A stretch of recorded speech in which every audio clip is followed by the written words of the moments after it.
माँ की आखिरी इच्छा। जिस माँ ने पूरी ज़िंदगी सबकी ख्वाहिशें पूरी की, उसकी आखिरी इच्छा इतनी छोटी थी कि सुनकर भी बेटों को शर्म नहीं आई। सविता देवी की तबीयत कई महीनों से ठीक नहीं थी। उम्र और बीमारी ने उनके शरीर को कमज़ोर कर दिया था, लेकिन आंखों में आज भी वही ममता थी। 3 बेटे थे उनके, राजेश, महेश और सुरेश। तीनों की शादी हो चुकी थी। बड़ा बेटा शहर में बड़ा बिजनेस करता था, मंझला सरकारी नौकरी में था और छोटा विदेश जाने की तैयारी कर रहा था। घर बड़ा था, लोग भी ज़्यादा थे, पर सविता देवी के कमरे में अक्सर सन्नाटा रहता था। वो हर दिन दरवाजे की तरफ देखती, शायद कोई आकर पूछे, माँ कैसी हो? लेकिन सब अपने अपने काम में व्यस्त थे। बहुएं घर के काम में, बेटे अपने फ़ोन और दफ्तर में। एक दिन डॉक्टर ने राजेश को अलग बुलाकर कहा, अब इनके पास ज़्यादा समय नहीं है, जो भी कहना सुनना हो जल्दी कर लीजिए। राजेश के हाथ से रिपोर्ट गिरते गिरते बची। तीनों भाई माँ के कमरे में इकट्ठा हुए। सविता देवी ने धीमी आवाज़ में कहा, बेटा, मुझे तुम तीनों से कुछ कहना है। तीनों झुककर पास आ गए।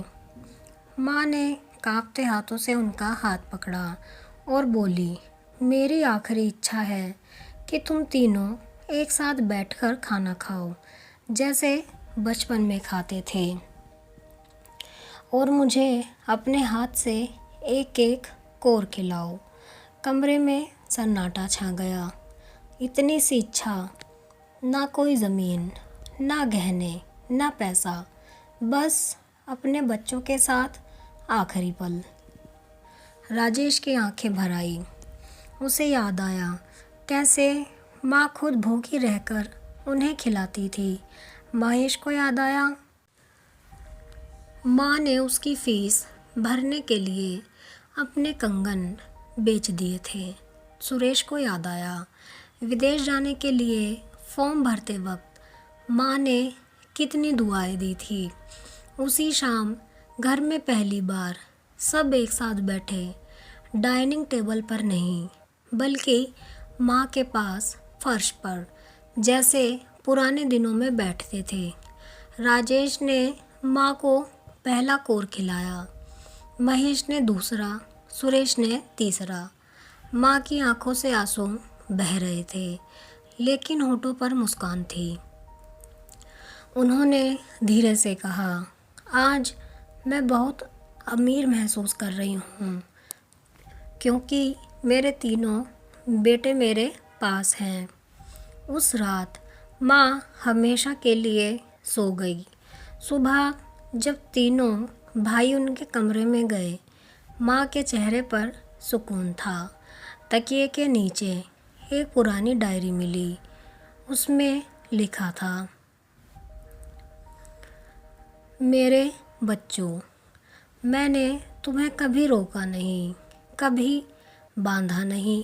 बस एक बात याद रखना, जब मैं ना रहूं तो आपस में जुड़े रहना। घर दीवारों से नहीं, रिश्तों से बनता है। तीनों भाई फूट फूट कर रो पड़े।